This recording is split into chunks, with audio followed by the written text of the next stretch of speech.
আমার রফিক মাদানী ভাই গত বছর এখানে আসার কথা ছিল, আসতে পারে নাই। বোট বাজারে জেলে যাওয়ার আগে একই সাথে একই মঞ্চে আলোচনা করেছিলাম।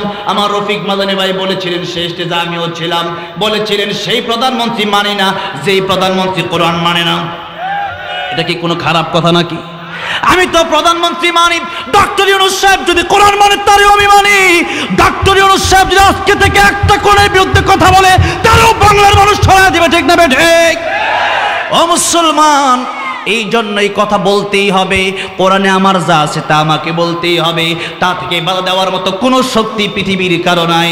এই জন্য ভালো করে মনে রাখতে হবে, যেই নেতা আমার আল্লাহরে মানে তারই আমারে মানতে হবে। যেহেতু নেতা মানে কি? নেতা মানে ইমাম, ইমাম মানে নেতা। ইমাম হচ্ছে আরবি শব্দ যার বাংলা অর্থ হচ্ছে নেতা। এই জন্য আমার আপনার ইমাম হবে কোরআনের হাফেজ, কোরআনের আলেম, ঠিক না বেঠে? ইমাম সাহেবরে মানেন, কিন্তু ইমাম যদি ভুল করে লোকমা দেওয়ার দরকার আছে না নাই? ইমাম সাহেব ভুল করলে লোকমা দিবেন, বিচারপতি ভুল করলে লোকমা দেওয়ার দরকার আছে না নাই? এখন মসজিদে গিয়া সবাই লোকমা দেয়, দেয় না? ইমাম সাহেব হুজুর মাগরিবে নামাজ 3 রাকাত, দ্বিতীয় রাকাতে মনে করেন উঠে পড়তেছে। এখন আমাদের দেশে এমন জজ, এমন উকিল, এমন বিচারপতি আছে না নাই? যেই বিচারপতি নামাজি আছে না? অভাব নাই, আছে তো। এখন এমন জজও আছে যারা ইসলাম পরিপূর্ণ মানে, একটু বাদ দিয়া মোটামুটি সবই মানে। এখন উনি কোরআন শরীফও পড়তে পারে, উনি নামাজ পড়ে এবং নামাজ কিভাবে পড়তে হয় তার সম্পূর্ণ নিয়ম কারণ জানা আছে, নামাজের নিয়ম জানা আছে। যার কারণে ইমাম সাহেব যখন দ্বিতীয় রাকাত থেকে উঠে যেতে চায়, তখন ওই বিচারপতি যিনি আদালতে বৈশা বিচার করে, উনি তখন লোকমা দিয়ে আল্লাহু আকবার বলে হুজুর বসেন, এখন দাঁড়ানোর সময় না, এখন আত্মাহিয়াত পড়তে হবে, বলে না? আমরা সবাই বলি। এখন আল্লাহর কোরআনের নিয়ম হলো আস-সারিকু ওয়াস-সারিকাতু ফাকতাউ আইদিয়াহুমা, চোর চুরি করলে তার হাত কেটে দাও। কোরআনে আছে না নাই? চোর চুরি করলে কোরআনের আইন হলো হাত কেটে দাও। এখন যখন চোরের বিরুদ্ধে নালিশ গেল, জজ সাহেব বিচার করে দিল, জজ সাহেব লিখে দিল যে এই চোরের বিচার হলো জেল। এখন এই জেল তো কোরআনের আইনে নাই। কোরআনের আইনে কোনটা আছে? হাত কেটে দাও। কোরআনের এই তো ডাইরেক্ট কোরআনের আয়াত, আস-সারিকু ওয়াস-সারিকু ফাকতাউ আইদিয়াহুমা, ডাইরেক্ট কোরআন আয়াত বলতেছে। এটা কোরআন আয়াতের তরজমা, এটা কোনো তাফসীর না। আর তাফসীরে গেলে মাথা মতো ঠিক থাকবে না আপনাদের, তো কোরআনের তরজমা। কোরআন মানতে হলে খালি মিষ্টি খাইলে হবে না, কোরআন মানতে হলে জিহাদের ময়দানে জীবন দিয়ে দিতে হবে, ঠিক না বেঠে? এটার নাম কোরআন।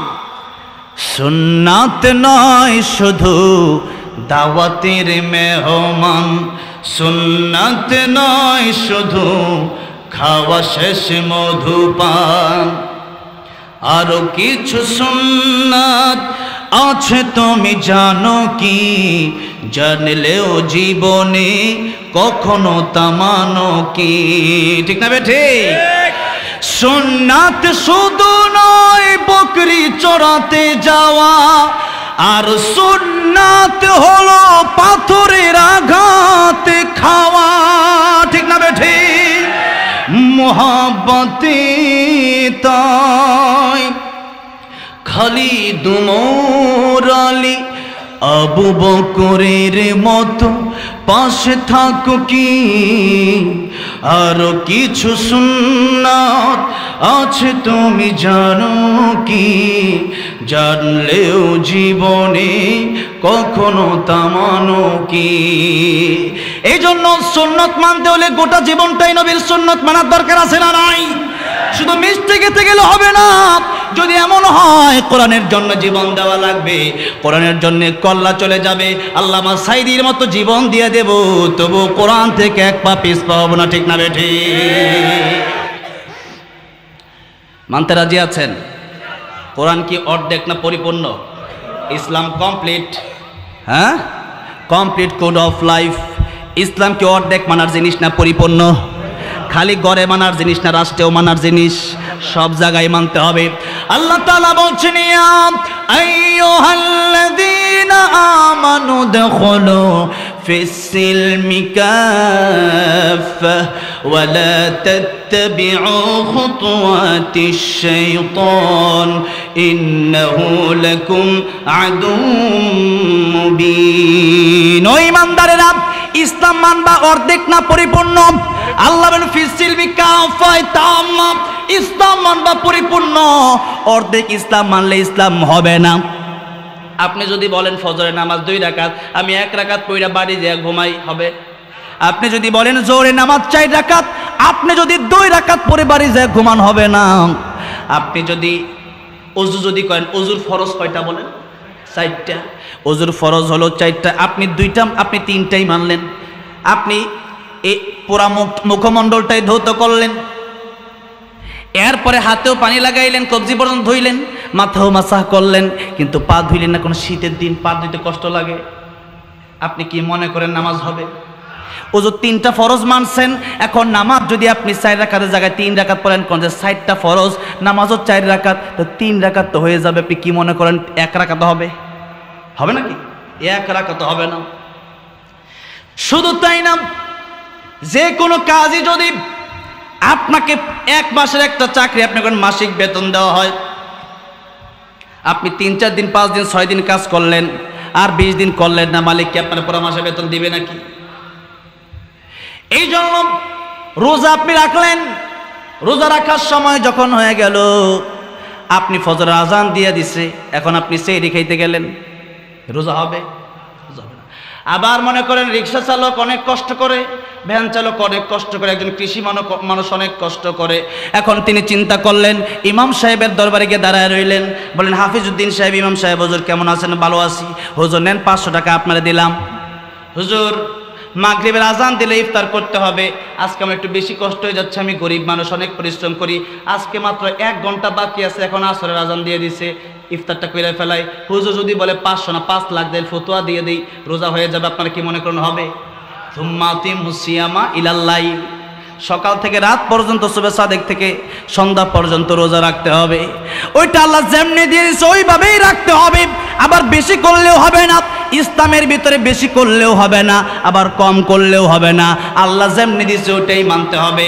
ফজর 2 রাকাত ফরজ 2 রাকাত সুন্নাত ওইটাই পড়তে হবে আপনি যদি করেন না ফজর 2 রাকাত আমি বেশি করে 10 রাকাত পড়ি হবে হবে না কেন হবে না কারণ এটা আল্লাহর নীতি না আল্লাহর নীতি যেহেতু ওইটা আপনি মানলেন নামাজের জায়গায় গিয়ে আপনি মেনে নিলেন যে হ্যাঁ নামাজ আমার পড়তে হবে ফরজ 2 রাকাত থাকলে 2 রাকাত 3 রাকাত থাকলে 3 রাকাত 4 রাকাত থাকলে 4 রাকাত তাহলে বলেন আল্লাহ তো এটাও বলছে উদখুলু ফিস সিলমি কাফা ইসলামের ভিতরে পরিপূর্ণ প্রবেশ করো তাহলে ইসলামের ভিতরে পরিপূর্ণ প্রবেশ করা মানে কি আপনি নামাজ পড়লেন নামাজের পরে শুধু খাইলেন ইসলাম পরিপূর্ণ মানা হইছে হয় নাই এই জন্য ইসলাম মানবেন পরিপূর্ণ মানবেন নামাজ পড়লেন গীবত করলেন মানে আল্লাহ বললেন ওয়ালা ইয়াগতাব বা'দুকুম বা'দা তোমরা একে অপরজনের বিরুদ্ধে গীবত করবা না আর এই দোষটা আমাদের মহিলাদের বেশি আছে না নাই অমুকের জামাই ভালো না অমুকের পোলা ভালো না অমুক লোকটা ভালো না এরকম দোষ আমাদের দেশে নাই চায়ের স্টলে আছে না নাই হোটেলের ভিতরে আছে না নাই বাজার ঘাটে আছে না নাই এই গীবত যারা করবেন মনে রাখবেন নামাজ আপনি আপনার জন্য পড়লেন না পড়লেন তার জন্য যার বিরুদ্ধে আপনি গীবত করলেন কথা বুঝে আসছে দেখেন সুফিয়ান সাউরি রাহমাতুল্লাহ আলাইহি অনেক বড় ইমাম তিনি তার খাদেমকে ডেকে বলেন খাদেম এদিকে আসো এই যে সোনা দানা টাকা পয়সা খাবার দাবার তোমারে দিলাম ওইটা দিয়া তুমি তার কাছে দিবা যে ব্যক্তি আমার বিরুদ্ধে গীবত বলে আমার বিরুদ্ধে বদনাম বলে খাদেম অবাক হয়ে ডাক দেয়া কয় হুজুর আপনি টাকা পয়সা দিলেন আপনি আমারে দিয়ে দিতেন আমি তো আপনারে ভালোবাসি আর ওইটা আপনার বিরুদ্ধে বদনাম বলে হুজুর কয় না যে আমার বিরুদ্ধে বদনাম করে এটা আমার কেমন বন্ধু তুমি জানো ওইটা আমার কেমন উপকার করতেছে আজকে থেকে রাগ করবেন না যে বেটা আপনার বিরুদ্ধে গীবত করবে ওটা 500 টাকা হাত দিয়ে দিবেন না পারলে 5 টাকা কয়েন মিলামেলা দিয়ে দিয়েছে খাইস চা খাইস ঠিক না বেঠে দেখেন কি উপকারটা বুঝেন আল্লাহ কোরআনে বলতেছেন ওয়ালা ইয়াগতাব বা'দুকুম বা'দা একজন আরেকজনের বিরুদ্ধে বদনাম বইল না এখন আল্লাহ বলেন আইয়ুহিব্বু আহাদুকুম তোমরা কেমন কেউ আসো যেটা আইয়ুহিব্বু তোমরা কি এটা পছন্দ করো আইয়াকুলা লাহমা আখি মাইতান ফাকারিহতুমু, তোমাদের একজন ভাই মরে গেছে, তার দেহ থেকে একটা টুকরা গোশত কাইটা এরপর তা কাঁচা খাইলা, এটা কেউ পছন্দ করবে? কেউ পছন্দ করবে না। আল্লাহ কয় এটা যেরকম অপছন্দনীয়, একজন মানুষ আরেকজনের অগোচরে তার বিরুদ্ধে বদনাম করে, এটা এমনই অপছন্দনীয়। তারপরে তার মৃত ভাইয়ের কাঁচা গোশত করে, নাউজুবিল্লাহ।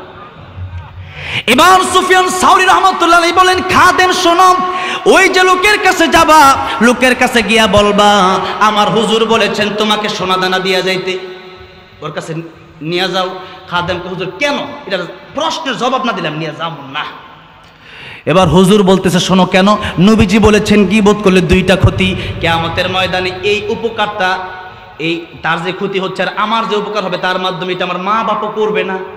যেমন সূরা আবাসে আছে, আল্লাহ পাক বলেছেন ইয়াউমা ইয়াফিরুল মারউ মিন আখিহি ওয়া উম্মিহি ওয়া আবিহি ওয়া সাহিবাতিহি ওয়া বানিহি, কিয়ামতের ময়দানে মা বাবা ভাই বোন স্বামী স্ত্রী কেউ কারো কাজে আসবে না।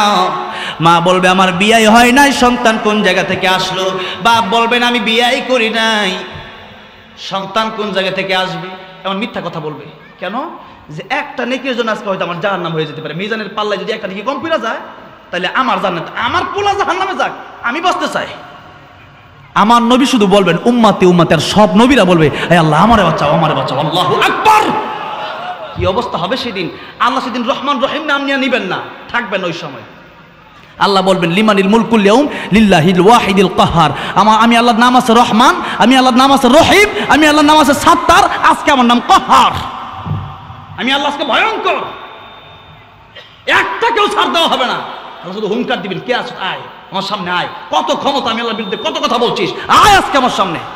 কেউ সেদিন কথা বলতে পারবে না। সেদিন কি একটা অবস্থা হবে চিন্তা করে দেখেন।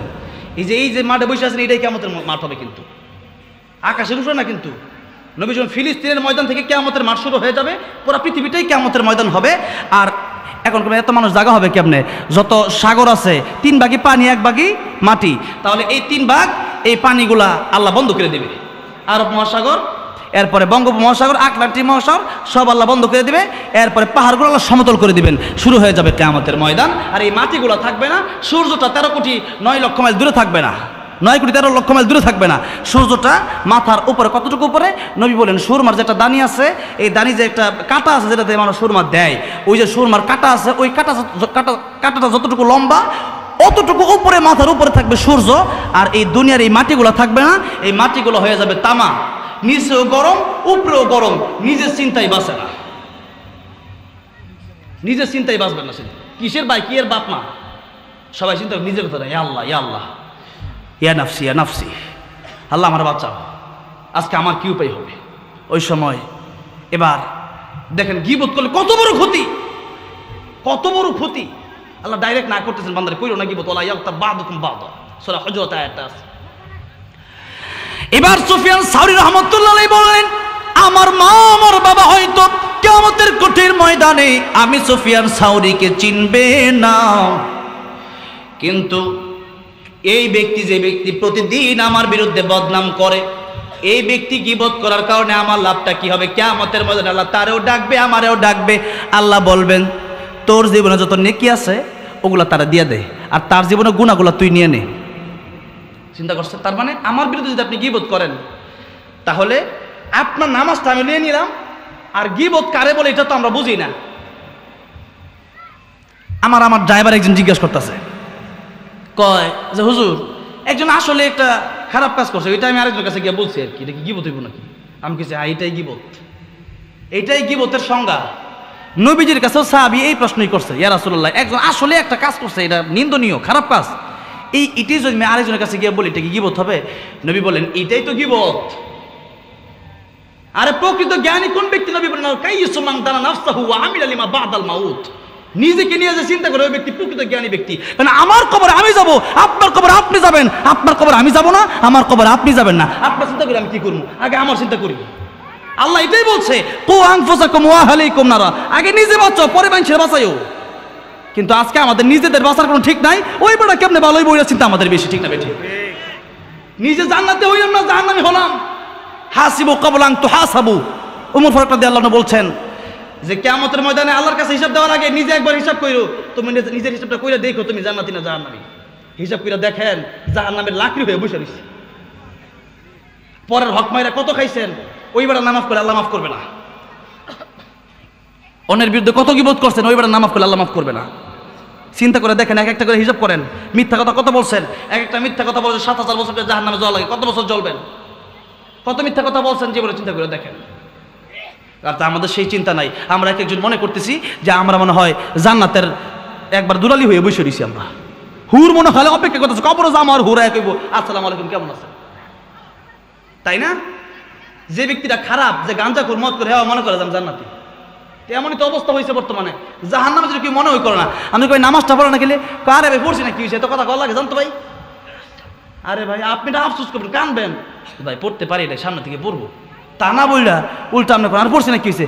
বাপে ছেলে ডাক দেয় নামাজে যাবি না, কারণ তুমি যাও চাই, এই অবস্থা। আপনি বলতেও পারবেন না।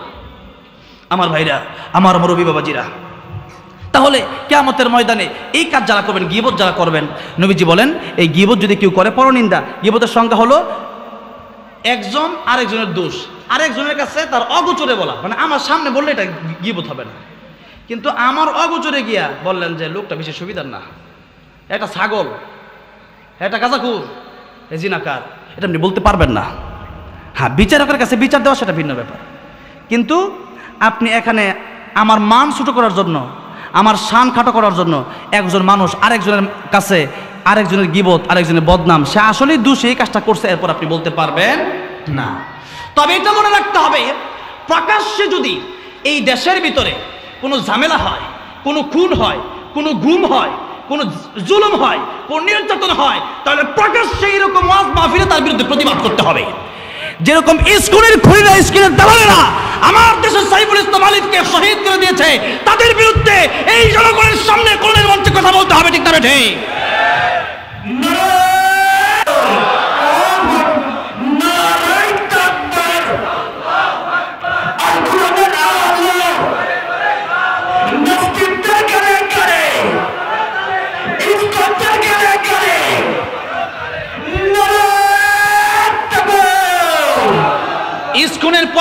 ইসকনের বিপক্ষে কথা বললে যদি কেউ কষ্ট পায়, বুঝতে হবে তার ইমানে ঝামেলা আছে, বুঝতে হবে তার ভিতরে মুনাফিকি আছে। এই জন্য বাংলাদেশে ইসকনকে নিষিদ্ধ করতে হবে, আর নয়তো আমরা ওয়াজের মঞ্চে থাকবো না, হয়তো তরবারি নিয়ে ইসকনের বিরুদ্ধে মাঠে নামবে। রাজি আছেন কারা? দু হাত তলায় উঠায় দেখা।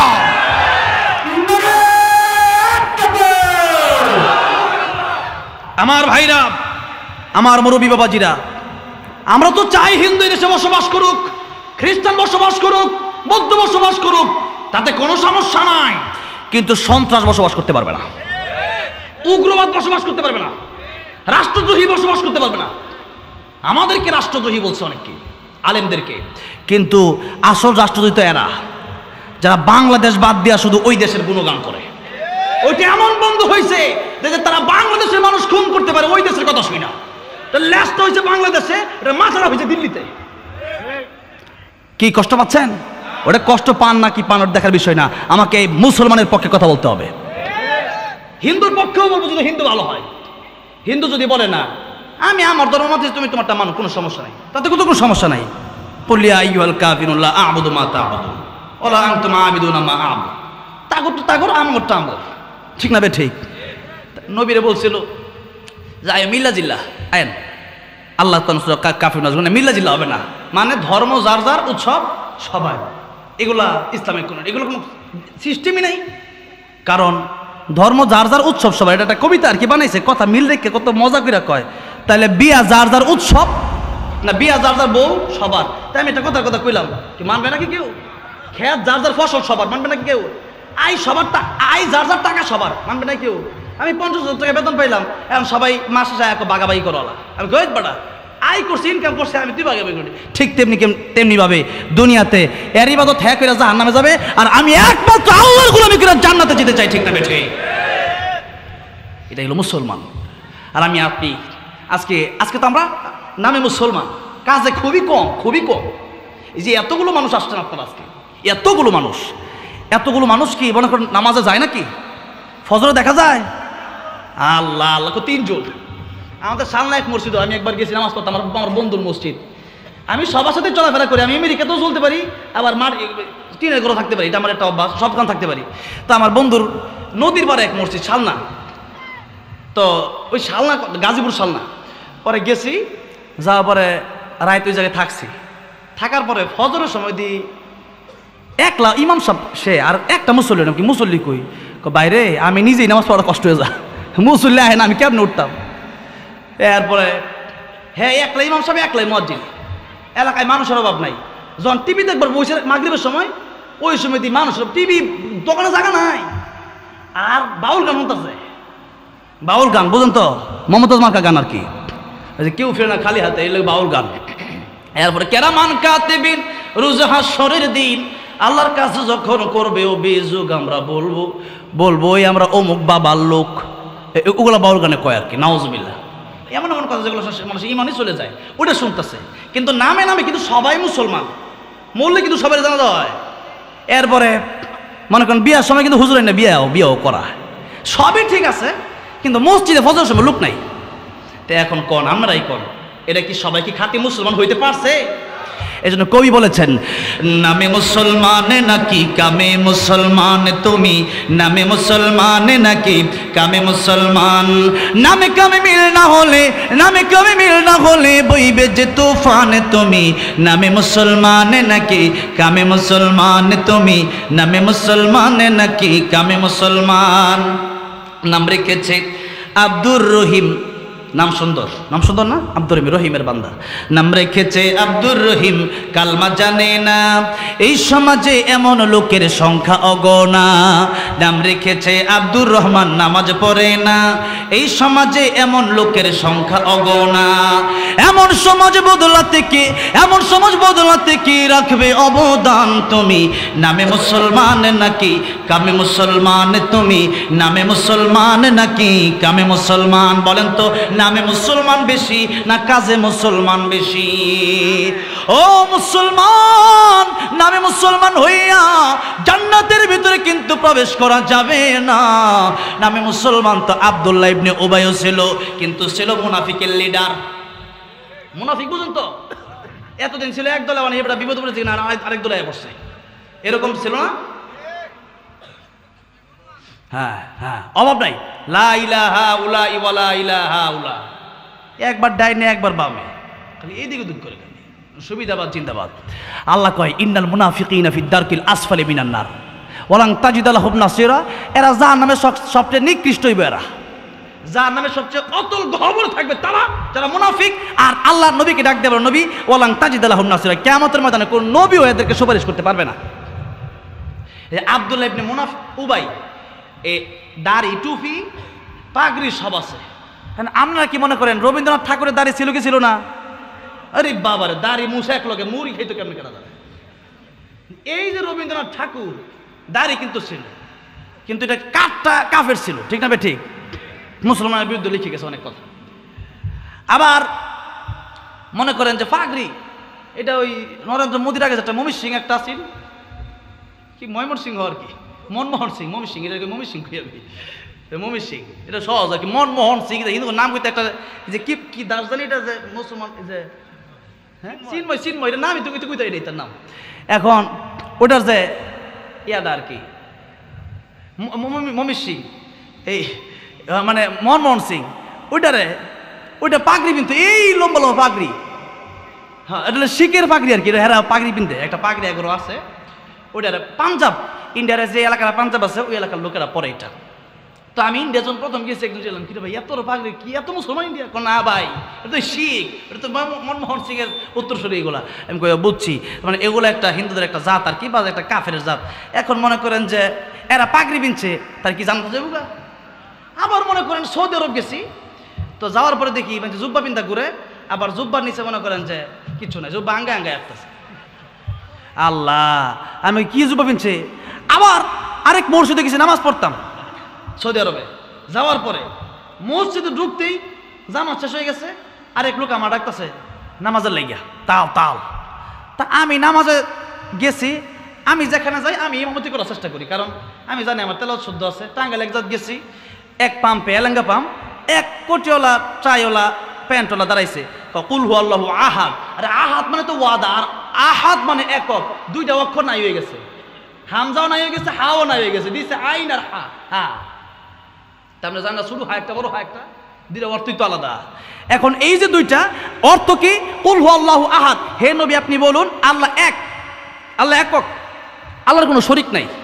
এখন হ্যাঁ কইতাছে কুল হু আল্লাহু আহাদ মানে হে নবী আপনি বলুন আল্লাহ ওয়াদা, কই একক আর কই ওয়াদা। আমি নামাজ ছেড়ে দেয়া পড়ছি, লোকের আমার চিনছে হুজুর আমি নামাজটা ছেড়ে দিলেন নামাজের মাঝখান থেকে, আমাকে তেলাওয়াত শুদ্ধ না থাকলে নামাজ পড়বো কেমনে, নামাজ ভঙ্গের কারণ অনিষ্ঠা, প্রথমে তার তেলাওয়াতই শুদ্ধ নাই, নামাজ হবে নাকি? ও মুসলমান, এই যে এই কথাটা আমি প্রায় আজই বলি যে যাদের তেলাওয়াত শুদ্ধ নাই, আপনি নামাজ পড়তেছেন, কি দরকার নামাজ পড়ার? নামাজ ভঙ্গের কারণ অনিষ্ঠা, প্রথমে নামাজ তেলাওয়াতই হচ্ছে না আপনার। আলহামদুলিল্লাহ এই এলাকার প্রায় মুরব্বীরাই আমার বলছে যে আমাদের স্ত্রীরা পর্যন্ত কোরআন তেলাওয়াত মানুষকে শিখায়, আলহামদুলিল্লাহ বলেন। আমি আয়সা গরজান কাগজ খাইলাম, হ্যাঁ দুলাল সাহেব নাকি, হ্যাঁ দুলা সাহেব, ওনার ওয়াইফ উনি মানুষকে কোরআন তেলাওয়াত শোনায়, আমি কিন্তু খুব খুশি হয়েছি। আমি বললাম যে এত ভালো, আলহামদুলিল্লাহ, এটি তো দরকার, যারা পারেন তারা আরো 10 জনকে শিখাবেন, আর যারা পারেন না তারা আয়সা বলবেন হুজুর আমার একটু শিখান, আর হুজুর হাদিয়া দিবেন 5,000 10,000 টাকা দিবেন। নিজের পোলারে ইংলিশ বাংলা পড়ায় 3,000, আর যে ইমাম সাহেব যে পড়ায় 6 মাস পড়ায় বেতন 200 টাকা তো বাকি, ঠিক না? ঠিক। তা আপনি কোরআনের প্রতি কি মহব্বত আপনার আছে, এই জন্যে কোরআনকে ভালোবাসতে হবে। কোরআনকে যারা ভালোবাসছে এদেরকে কোরআনই জান্নাতে নিয়ে যাবে। আমার ভাইয়েরা, আমার মুরব্বী বাবাজিরা, এই জন্য কোরআন তেলাওয়াত শুদ্ধ না থাকলে নামাজ হবে না। এই জন্য এক কারণে প্রায় সময় বিভিন্ন জায়গায় হুট করে নামাজে দাঁড়ায় গেলে আমি বুঝি না কার কোরআন তেলাওয়াত শুদ্ধ হয় না অশুদ্ধ হয়। এই জন্য আমি নিজেই নামাজে দাঁড়ায় যাই যে আলহামদুলিল্লাহ আমার তেলাওয়াত ভালো আছে, আমার বাংলাদেশে এখন হাজার হাজার ছাত্রও আছে আলহামদুলিল্লাহ, তো আমার তেলাওয়াতের কারণে তো শুদ্ধ হচ্ছে, তো আমারটা ঠিক হবে নামাজ। তো এরপরে সৌদি আরব গেলাম, আরেকটা কারণে নামাজ আমি তার কারণে মানে চিন্তা করি, ওই যে লোকটা আমার বলো তাল এদিকে আসেন, আইসা নামাজে দাঁড়ান, এরপরে নামাজে দাঁড়াইলাম ঠিকই, ওই একামত দিল, একামত দিয়ে একাই নামাজ দাঁড়ায় গেছে, এই ইমামতি করে আমার পিছনে দেখতে আমি নামাজ ছেড়ে দেয়া করছি। আমি কি নামাজ পড়তাম এর বিরুদ্ধে, কারণ নামাজ যখন দাঁড়াইছে তখন দিকে তার টাক নিচ্ছে, একবার ঝাড়ু দিতেছে, ঝাড়ু, আমি কিরে মানছে ঝাড়ু তো ঝাড়ু দিয়ে দেয়, দিয়েছে উপরে ঝাড়ু দেয়, এখন টাক নিচ্ছে কাপড় পরা কি হারাম, যারা টাক নিচ্ছে কাপড় 24 ঘন্টা গুনাইতে থাকে। তো এখন টাক নিচ্ছে তো কাপড় পরছে, আমি তার কাছে নামাজ পড়বো না, আমি চলে আসলাম। তো এত বড় জুব্বা, কিন্তু ইমানদারটা ওইরকম হইতে পারে নাই, কারণ 24 ঘন্টা গুণ হইতেছে, পরিপূর্ণ মুসলমান কেমনে হবে? আমার ভাইরা, আমার মুরব্বী বাজে, তাহলে বোঝা গেল এই সুরতে থাকলে মুসলিম হওয়া যায় না, ইসলামটা ভিতরে থাকা লাগে নাকি বলেন? আবার ওই যে টাঙ্গাইলে লতিফ সিদ্দিকী, ওই বন্ডের বাচ্চা বন্ড আয়া কইতাছে, আমার আগে স্টেজে উঠছে, আয়া কইতাছে ইসলাম কোনো পোশাক না, ইসলাম বাইরে কোনো ইসলাম মানাই লাগে না, ভিতরে মনে মনে থাকলেই হইছে। আমি তাহলে আপনি মনে মনে কলা খান, ভাত খান কে লিগে? ইসলাম উপরেও আছে ভিতরেও আছে, নামেও থাকতে হবে কাজেও থাকতে হবে, ওই দুটোটা সবটির নাম ইসলাম। আপনি বলবেন যে না ইসলামের দাঁড়িয়ে কি ইসলাম, আরে আপনি কোন যে ভিতরে থাকলেই হবে, তাহলে আপনি ভাত খাওয়া দরকার কি? একটা গানও আছে এরকম যে নামাজ মনের নামাজ বড় নামাজ, আসলে কিছু নামাজ, এরকম একটা গান আছে। তো আমি তাদেরকে ওই যে কয়েকদিন আগে সিরাজগঞ্জ গিয়ে ওই কথা বলে আছি, ওই এলাকার শিল্পী, ওই এলাকার শিল্পীদেরকে আমি ওই এলাকায় আমার ওয়াজ করছে, পরে আমি বলে আসছি যে ওরা শুনবে কি শুনবে না শোনায় দিয়েন। আমি বলছি যে নামাজ যদি মনের নামাজ বড় নামাজ হয়, ইসলাম যদি মনে মনে মানলে বড় মানা হয়, তাহলে 3-4 দিন ভাত না খায়, পানি না খায়, মনে মনে কলা খাইলেই তো হয়, ঠিক না ভাই? ঠিক। তাহলে তো খাওয়ার দরকার নাই, কই মাছের স্বাদ আর ইলিশ মাছের স্বাদ, মনে মনে ইলিশ মাছ খাইলে কেমন স্বাদ লাগে একটু মনে মনে ভাবেন তো, স্যাপার ভর্তা দিয়ে ভাত খাইলে কেমন লাগে, আলু ভর্তা ডাল দিয়ে খাইলে। আজকের খাবার আলহামদুলিল্লাহ খুব ভালো হয়েছে, আজকের এই খাবার এই বছরের সেরা খাবার হয়েছে আলহামদুলিল্লাহ, এত ভালো খাবার আমার বাংলাদেশে কেউ দেয় নাই। তো আলহামদুলিল্লাহ খাবারটা খাই কইছে যে আপনি দোয়া করেন খাবারটা যেমন খাইছি কিছু ওয়াজের জন্য ভালো করে যেতে পারি, খাবারটা খুবই ভালো হয়েছে আলহামদুলিল্লাহ। এই এলাকায় তো কোনো কমপক্ষে খাইবার লাগে হতো না ইত্যাদি। এখন আমার ভাইরা মুরব্বী বাবাজিরা, এই যে খাবার বলেন তো, কই মাছের স্বাদটা কেমন, এটা মনে মনে কি ভাবা যায় না? মনে মনে ভাবা যায়। ইলিশ মাছটা কেমন মনে মনে ভাবা যায় না? যায়। এখন আপনি যদি কোন তাহলে খাওয়ার দরকার নেই, মনে মনে খামার কি 2-3 দিন পরে জীবন চলবো, জীবন কিন্তু শেষ হয়ে যাবো, না খাইলে কিন্তু আস্তে আস্তে মরণ আইব। এই জন্য আমার ভাইরা, মনে মনে না খাইলে জীবন যাইতে পারে, আর মনে মনে নামাজ পড়লে ইমান চলে যাইব।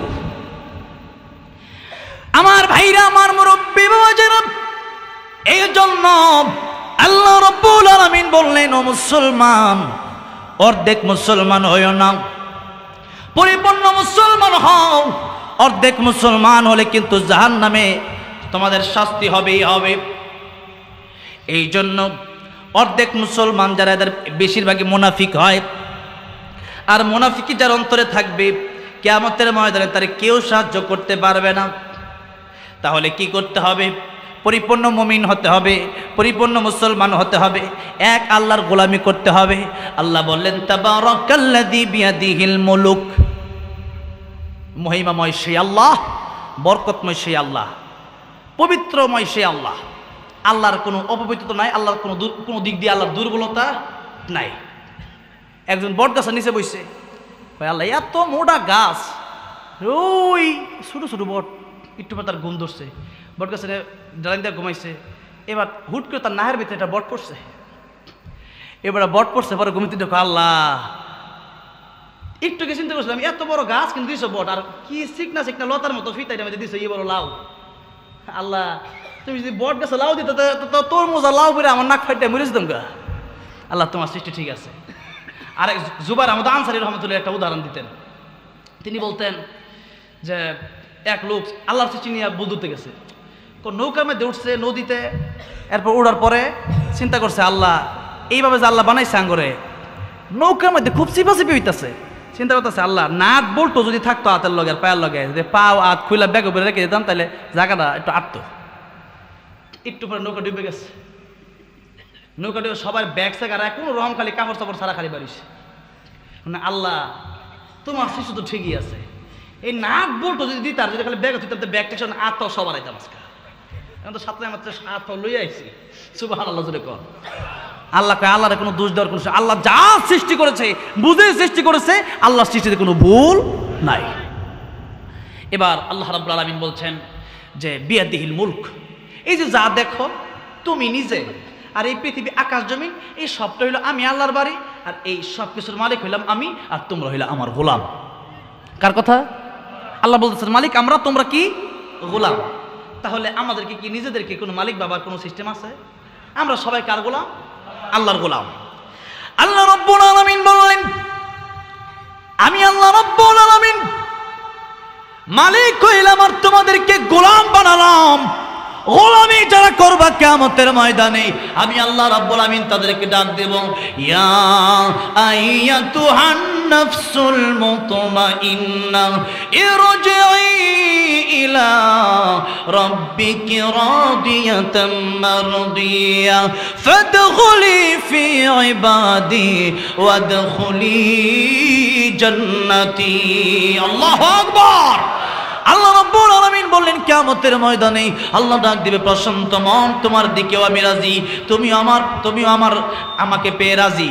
ও বান্দারে আজকে আমার দিকে আসো আর আমার গোলামদের ভিতরে অন্তর্ভুক্ত হও, যারাই আমার গোলাম তারাই আজকে জান্নাতের ভিতরে প্রবেশ করো।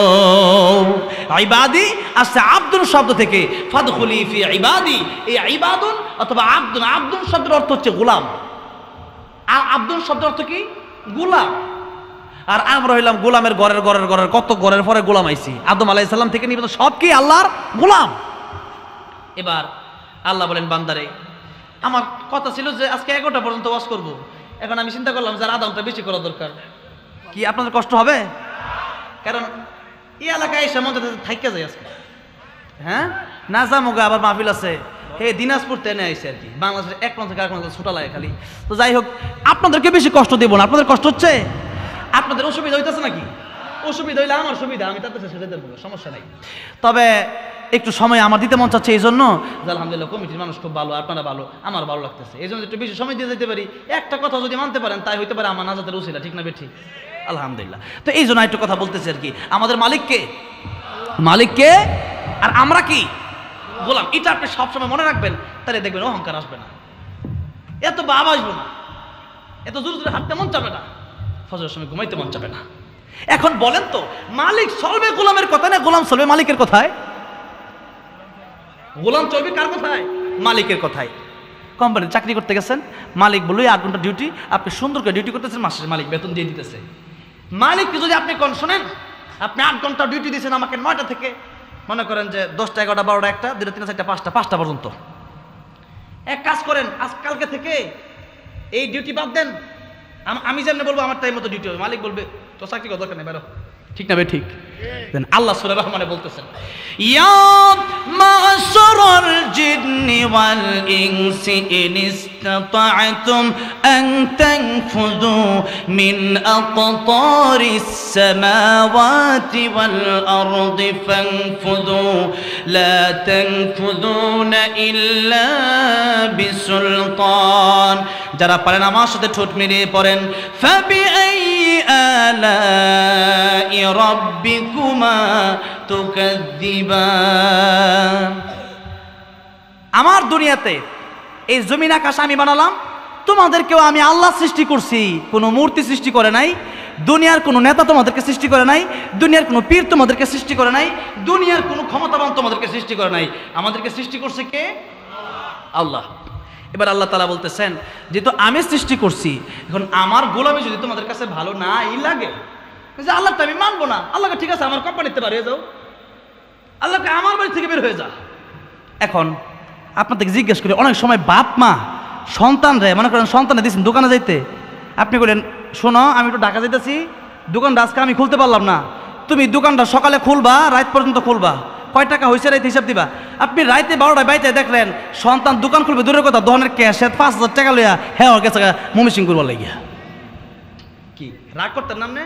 এই বেটা কি রে, প্রতিদিনই তো ঘুরোস, আজকে আমি গেলাম কা বাড়ি ঢাকা, তোরে দিয়ে গেলাম দোকানের দায়িত্ব, তুই দোকানে ক্যাশে টাকা লইয়া গেলি, দোকানটা চালালি না, আমার তো একদিন লস হয়ে গেছে।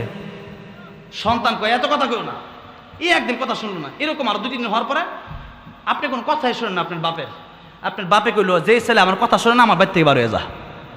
বাপে এরকম বলে না, এ বাইতে পারো কথা শোনস না, এরকম কয় না? কয় কয়।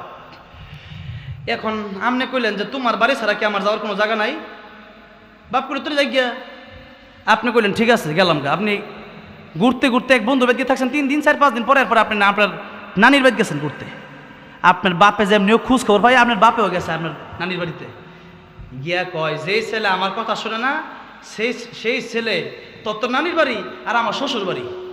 ঠিক না বে ঠিক? আমার শ্বশুর বাড়ি না হইলে তোর নানির বাড়ি হইতো না, হইতো? আমি বিয়ে না করলে তোর নানির বাড়ি তুই হইতে আইতি না দুনিয়াতে, আমি বিয়ে করছি আমার শ্বশুর বাড়ি হয়েছে, এই জন্য তোর নানির বাড়ি। যেই ছেলে আমার কথা শোনে না সেই ছেলে আমার শ্বশুর বাড়ি থাকতে পারে না। এই ছেলে এবার বাপের সাথে তর্ক করে কয় তোমার শ্বশুর বাড়ি ছাড়া কি যাওয়ার জায়গা নাই, গেছে খালার বাড়ি। বাপেও গেছে সাথে লইয়া, কয় যেই ছেলে আমার কথা শোনে না আমার শালির বাড়িতে থাকা তার অধিকার নাই। এবার ছেলেকে তোমার শালির বাড়ি ছাড়া জায়গা নাই, এবার বাপের সাথে চিল্লায়া ধমক দেয়া গেছে ফুর বাড়ি, বাপের ধমক দিয়া ফুর বাড়ি গেছে। কি কাছে গেল না দূরে গেল, আগে না পিছাইলো আগাইছে। এখন দেখেন বাপেও গেছে ফুর বাড়ি গিয়া, কই শোন মাইক গেলে কেন করতেছে একটু কমাই দেন, সমস্যা নাই। আমাদের মাইক ছাড়াই কত ওয়াজ করছি, মসজিদে কত ওয়াজ করছে, একসময় মাইক আছে নাকি। ওয়াজের বয়স প্রায় 7 বছর, আর স্টেজের বয়স হলো প্রায় 1 যুগের উপরে। কেরাত পড়তাম গজল গেতাম তো অনেক আগেই, আর এখন তো ওয়াজ করি প্রায় 7 বছর ধরে। সমস্যা নাই, মাইক ছাড়াই হলো সমস্যা নাই, মাইক লইয়া এত চিল্লা আমি করি না, আলহামদুলিল্লাহ মাইক খুব ভালো 100 একটু কমাই দেন, সমস্যা নাই আমার ভাইরা, আমার মুরব্বী বাবাজিরা। এবার দেখেন বাপেও গেছে ফুফুর, তার বাপের বোনের বাড়ি আর তার ফুফুর বাড়ি। কয় যে ছেলে আমার কথা শোনে না আমার বোনের বাড়িতে কমাই দেন একটু, এমন করতেছে, মানুষের কষ্ট হচ্ছে। হ্যাঁ, যেই ছেলে আমার কথা শোনে না আমার বোনের বাড়ি থাকতে পারবে না। এইবার ছেলে চিন্তা করতেছে নানির বাড়ি, খালা বাড়ি, বন্ধুর বাড়ি সব শেষ করলাম, এখন যাবো কই? ছেলের এবার ব্রেন খুলছে, এবার মাথার বুদ্ধি আইছে, এবার তার হুঁশ ফিরাইছে। না, অন্যায় করেছি, অপরাধ করেছি, বেয়াদবি করেছি। ও বাবা, তুমি যদি জন্ম না দিতে এই পৃথিবীর মুখে আমি দেখতাম না। নানির বাড়ি, খালার বাড়ি, ফুফুর বাড়ি তো পরের কথা, বন্ধুর বাড়ি পরের কথা, তুমি জন্ম না দিতে তো পৃথিবীর মুখই দেখতাম না। বাবা গো, আর ভুল করতে চাই না, বেয়াদবি করতে চাই না। আমি বুঝতে পেরেছি তুমি আমার যেমনি তোমার বাড়ি জায়গা দাও, পৃথিবীর অন্য মানুষ আমারে মানুষের বাড়িতে এইভাবে জায়গা দিবে না। এইবার বাবা খুশি হয়ে কয়, সন্তান রে আমি তো তোর বাড়ি থেকে বের হয়ে যাওয়ার জন্য বলি নাই, আমি তোরে বলছি এই জন্য যাতে করে তুই আমার কাছে ক্ষমা চাস। ওই দিনে যদি আমার বলতি বাবা মাফ করে দেওয়ার, ভুল করবো না, আগামীকাল থেকে আমি দোকান খুলবো, আগামীকাল থেকে আমি খেতে যাই তোমার সাথে কাজ করবো, তাহলে তোর তো আমি বাড়ি করে দিই না। আমি তো আসলে তোর বাড়ি থেকে বের হয়ে যাওয়ার জন্য বলি নাই। আচ্ছা, যারা বাবারা আছেন আপনারা কি কেউ সন্তানকে যে বাড়ি থেকে বের হয়ে যাওয়ার জন্য বলেন? কি মনেতে বলেন নাই আন্তাজি কর, আন্তাজি যে হেদের মাফসা, ঠিক না ঠিক? এখন আল্লাহ কয় লা তানফুযুনা ইল্লা দেখেন আল্লাহর মায়া দেয়া কত বেশি। আল্লাহ কয় আমি আল্লাহ জানি তোর যে কইছি তুই আমার আকাশ জমিন থেকে বের হয়ে যাবি, লা তানফুযুনা ইল্লা বিসুলতান, পারবি না। কই যাবি? বাংলাদেশের ইন্ডিয়া, ওটা তো আমি আল্লাহ বানাইছি, ওটা তো নরেন্দ্র মোদী বানায় নাই। কই যাবি? আমেরিকা, ওটা তো ডোনাল্ড ট্রাম্প বানায় নাই, ওই ডোনাল্ড ট্রাম্পকেও তো আমি আল্লাহ বানাইছি। তো আমেরিকা গেলে তো এটা আমি আল্লাহর জমি তো ছাড়া হইল না। কই যাবি? কোনো জায়গায় যাবি না, যেখানেই যাবি সেখানে আমি আল্লাহ, সব কিছুর মালিকই আমি আল্লাহ।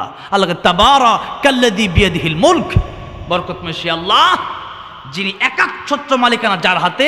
আমেরিকার মালিক হচ্ছে আল্লাহ, ভারতের মালিকও সেই আল্লাহ, নেপালের মালিকও সেই আল্লাহ, বাংলাদেশের মালিকও সেই আল্লাহ, আমার আপনার মালিকও সেই আল্লাহ। আল্লাহ রাব্বুল আলামিন ডাক দিয়ে বললেন, যেহেতু আমি তোর মালিক আর তুই আমার গোলাম, ও বান্দারে তোরে আমি কিছুদিন সময় দিলাম আমার এই বাড়িতে থাকার জন্য। এটা টিনের বাড়ি, কথার কথা আর কি, টিনের বাড়ি। বান্দারে এই টিনের বাড়িতে থাইকা 60-70 বছর আমার কথা শুনলে আমি তোরে স্বর্ণের জান্নাতের বাড়ি দিয়ে দিমু। এটা টিনের বাড়ি। বাপে কয় শোন, দোকানও ঠিক মতো বসবি, কাজ ঠিক মতো করবি, সব কিছু করার পরে মাসে যেটা টাকা আইব না তোর আমি 20,000 করে টাকা দিব মাসে। এরপরে 5 বছর পরে তোর একটা ফ্ল্যাট কিনে দিব, একটা 5 তলা বাড়ি করবো, তোর 1 তলা দিয়ে দিব, যা বিয়ে শাদী করবি, আরামসে ঘুমাবি থাকবি। আল্লাহ কয় বান্দারে এই দুনিয়ার এটা হলো মাটির বাড়ি, টিনের গাড়ি, টিনের বাড়ি। এই বাড়িটা তো থাকার জন্য তো কোনো গ্যারান্টি নাই, মানে টিনের বাড়ি থাক আসছি যে কোনো গ্যারান্টি আছে নাকি থাকার? প্রতিদিন, আজকে একটু আগে আমার একজন বক্তা মারা গেছেন, আমাদের একজন বক্তা জোয়ান আমার মতো, রাস্তায় মারা গেছেন। আল্লাহ, ডেঙ্গু জ্বর আক্রান্ত হইয়া আমি যখন মানে এই 1 মাস ডেঙ্গু জ্বর আক্রান্ত ছিলাম, এখন তো আপনার কথা বলতেছি, এটা মুখ দিয়ে ইত্যা কথা বাড়িয়েছে না, ওয়াজ মাহফিল বন্ধ করে দিচ্ছি, যাই নাই। হাসপাতালের বেডে ভাড়া এক একদিনে ভাড়া 10,000 টাকা করে। কত ভাড়া? এই যে এক দাদা বললো যে আমার এক নাতির ডেঙ্গু হয়েছে, 3 লাখ টাকা বিলে গেছে।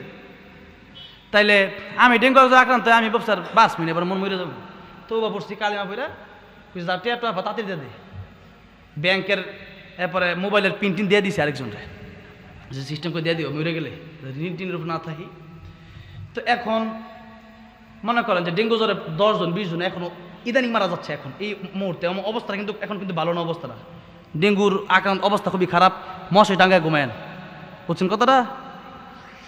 এখন কথা হইল যে এই যে একটা বাড়ি তাদের থাকার গ্যারান্টি নাই, আর এখন যুবকরা বেশি মারা যাচ্ছে। আগের মুরব্বী তো এত নেশা করতো না, বর্তমানে যে ইয়াবা খায়, কি বলেন, যে ইয়াবা চলে, আহা ভাত না খাওয়া থাকতে ছেলে দুধ বেচা গাঁজা খায়, এমন ঘটনা আছে না নাই?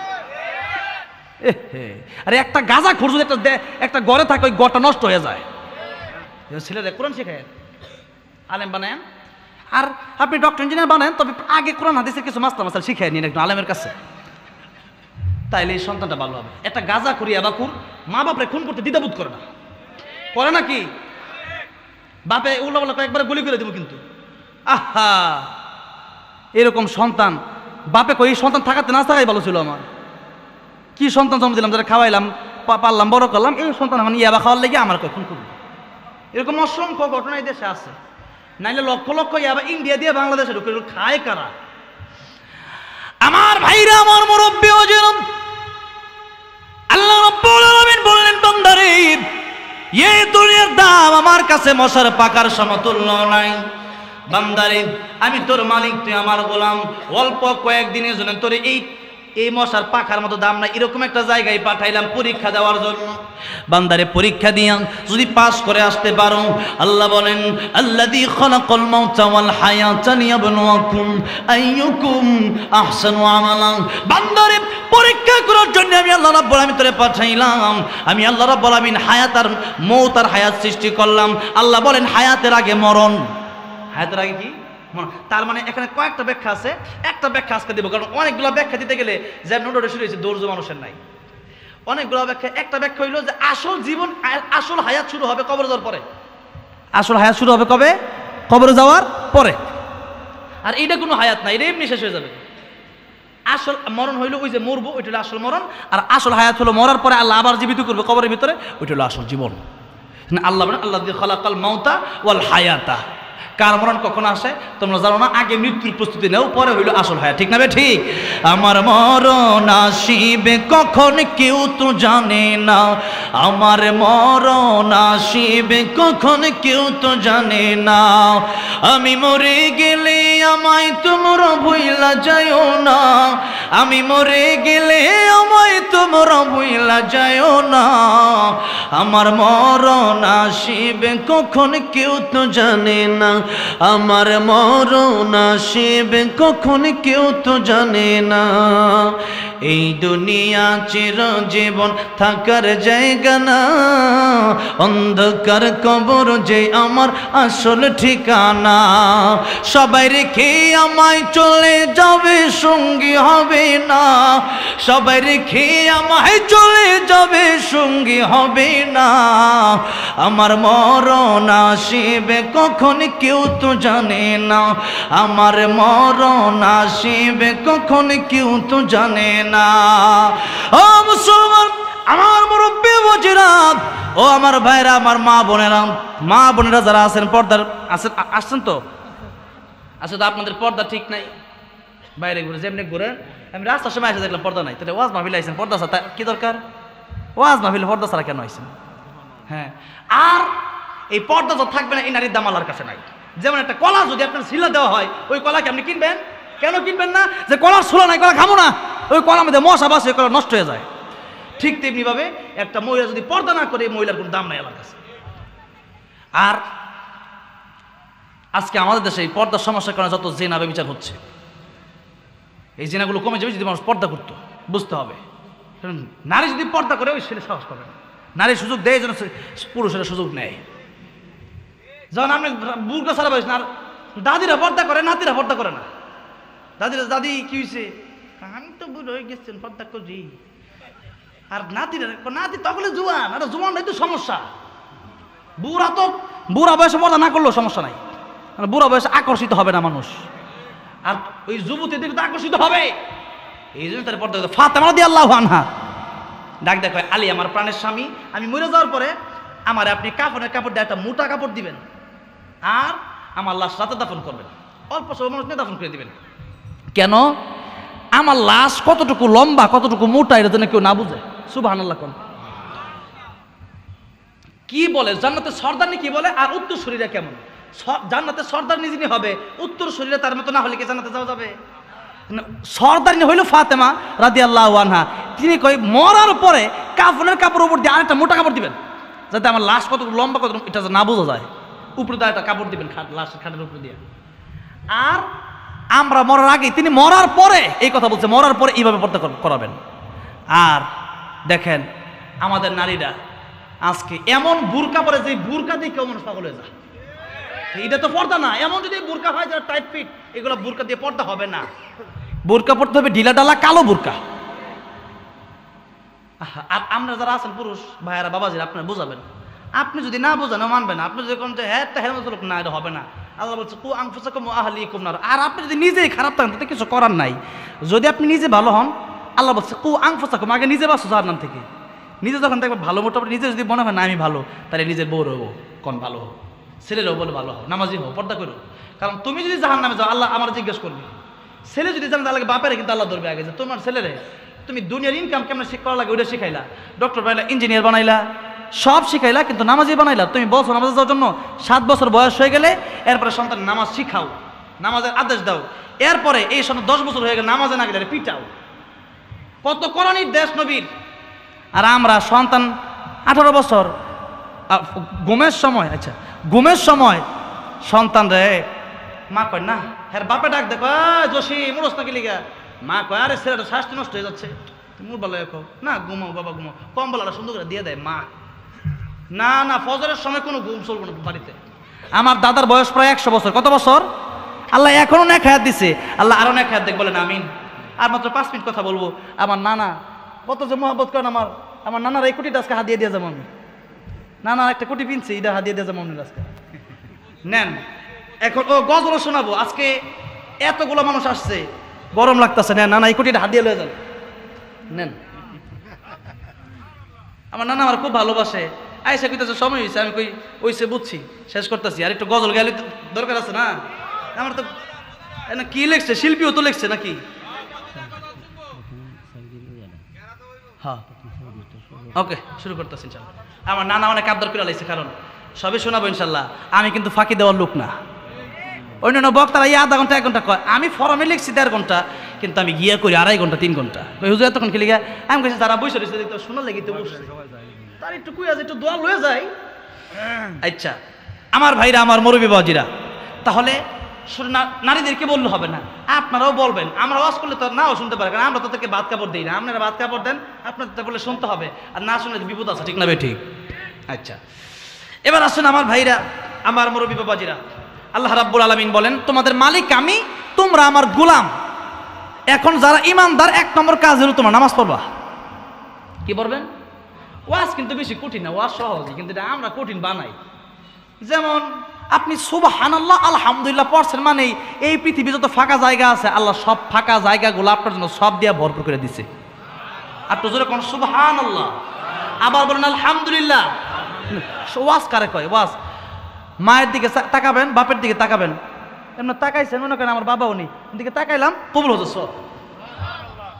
এমনি হজ যাইতে যে এবার আমি হজে যাবো, অনেক মুরব্বীরা দোয়া আছে আমার কাছে, হজে যাইবো না অনেকে এবারে। তা আমি কইছি আপনাদের হজের সাথে ইনশাল্লাহ আমিও হবো।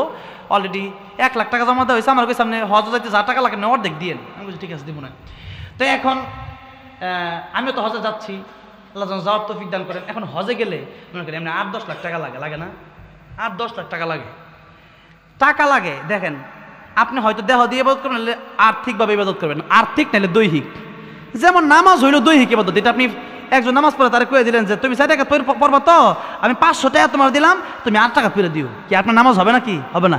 আবার জাকাত হইলে আপনার 10,000 টাকা জাকাত আসছে, আপনি জাকাত না দিয়া আপনি চিন্তা করলেন যে জাকাত না দিয়া আমি 10,000 টাকা জাকাত, তো 10 টাকা নামাজ ফিরালাই, কি হইব নাকি? হবে না। টাকার জায়গায় টাকাই দিতে হবে, নামাজ জায়গায় নামাজ পড়তে হবে, দেহের জায়গায় দেহ, আর অর্থের জায়গায় অর্থ। আর হজ এমন একটা ইবাদত, দেহও লাগে অর্থও লাগে, দুইটা সমান হইলো হজ, এত বড় একটা ইবাদত। আবার ভিসা, টিকেট, যাওয়া আসা, তোয়াফ, সাই, আরাফার ময়দান, কুরবানি, অনেক কষ্ট।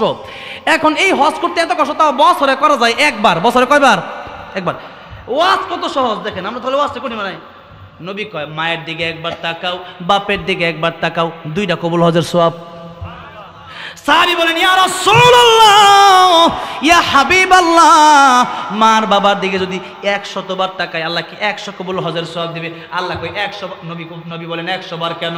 যতবার খুশি তুমি মায়ের দিকে আর বাপের দিকে তাকাও, মায়ের দিকে আর বাপের দিকে তুমি তাকাতে তাকাতে অস্থির হয়ে যাইতে পারো, আমার আল্লাহ সওয়াব দিতে দিতে কোনো অস্থির হবেন না।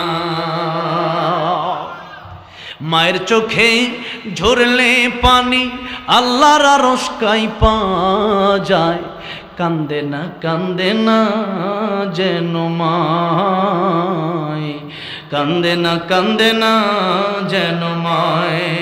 মায়ের মনে কত কষ্ট জানো না কি ভাই, এই জগতে মায়ের মতন আপন কেহ নাই, সে মায়ের কষ্ট কেহ দিও না এই দুনিয়ায়, কান্দে না যেন মায়। মায়ের চোখে ঝরলে পানি আল্লাহর আরশ কাঁইপা যায়, কান্দে না যেন মা। মা বাপরে কষ্ট দিবেন? আজকে নিজে ভালো করে থাকেন, নিজের ভালো একটা কম্বল আছে, শিমল তোলার বালিশ আছে, 10 আইটেম বাজার কইরা খান। অনেকের মা বাপ আছে আলু ভর্তাও পায় না, একটা ভালো কম্বল নাই, একটা ভালো ল্যাপ নাই, ভালো একটা বালিশ নাই, এমন দুঃখিনী মা বাবা আছে না? না। আপনি কিছুদিনের জন্য শান্তিতে থাকতে পারলেও পরবর্তীতে আপনার দুনিয়াতেও বিপদ আছে, মরার আগেও বিপদ আছে, মরার পরেও বিপদ আছে। এই জন্য যদি চান শান্তি দুনিয়াতে, পরকালে যদি চান মুক্তি, তাহলে মা আর বাপের আগে দেখে পরে নিজে, ঠিক না? ঠিক। মা আর বাপ। আমার ভাইরা, আমার মুরব্বী বাবাজিরা, বলতেছিলাম ওয়াজ আমাদের খুব সহজ। আজকে গিয়া মায়ের দিকে একবার তাকাবেন, বাপের দিকে একবার তাকাবেন, আজকে রাতে 2টা কবুল হজের সব। সূরা ইখলাস 3 বার পড়লে 1 খতম কোরআন শরীফের সব। তো পড়তে কয় মিনিট লাগে? 1 মিনিট। কয় মিনিট? এক খতম কোরআন শরীফ সব আজকে বাড়িতে নিয়ে পড়ে যাবেন। পড়েন বিসমিল্লাহির রহমানির রহিম কুল হুয়াল্লাহু আহাদ আল্লাহুস সামাদ লাম ইয়ালিদ ওয়া লাম ইউলাদ ওয়া লাম ইয়াকুল লাহু কুফুয়ান আহাদ। 10 পড়া হয়ে গেছে। আবার পড়েন বিসমিল্লাহির রহমানির রহিম কুল হুয়াল্লাহু আহাদ আল্লাহুস সামাদ লাম ইয়ালিদ ওয়া লাম ইউলাদ ওয়া লাম ইয়াকুল লাহু কুফুয়ান আহাদ। আবার পড়েন বিসমিল্লাহির রহমানির রহিম কুল হুয়াল্লাহু আহাদ আল্লাহুস সামাদ লাম ইয়ালিদ ওয়া লাম ইউলাদ ওয়া লাম ইয়াকুল লাহু কুফুয়ান আহাদ। যারা বসে আছেন এক খতম করে কোরআন শরীফের সব আল্লাহ আপনার নামে দিয়ে দিছে। খালি ওয়াজ হবে না, আমল হবে। আজকে ওয়াজ আমল দুইটা করে যাব। আজকে যারা আসছেন কমপক্ষে এতটুকু লাভ হয়েছে যে আকাশ জমিন বইরা সব নিছেন সুবহানাল্লাহ আলহামদুলিল্লাহ কুইয়া, আর কুল হুয়াল্লাহু সূরা ইখলাস 3 বার পরে এক খতম কোরআন শরীফ সব আজকে বাজ যাবেন আলহামদুলিল্লাহ। আরে আর তাই না, এক একটা আয়াত যারা শিখতে পারছেন একটু একটু কথা, মানে তাবারাকাল্লাযী বিয়াদিল মুলক ওয়া হুয়া আলা কুল্লি শাইইন কাদির। আপনি জানছেন যে আল্লাহ মালিক, আমি গোলাম, এতটুকু তো জানছেন। এতটুকু জানার মাধ্যমে 100 রাকাত নফল নামাজ পড়লে যে সব নবী কে এর চেয়ে বেশি সব আল্লাহ নামায় দেয়। সবটা কি হইতেছে বুঝতেছেন না? মিজানের পাল্লা যদি মাপবে আজকের মাহফিলের ওজন সেদিন টের পাবেন যে মাহফিলে কি ওজন হয়েছিল।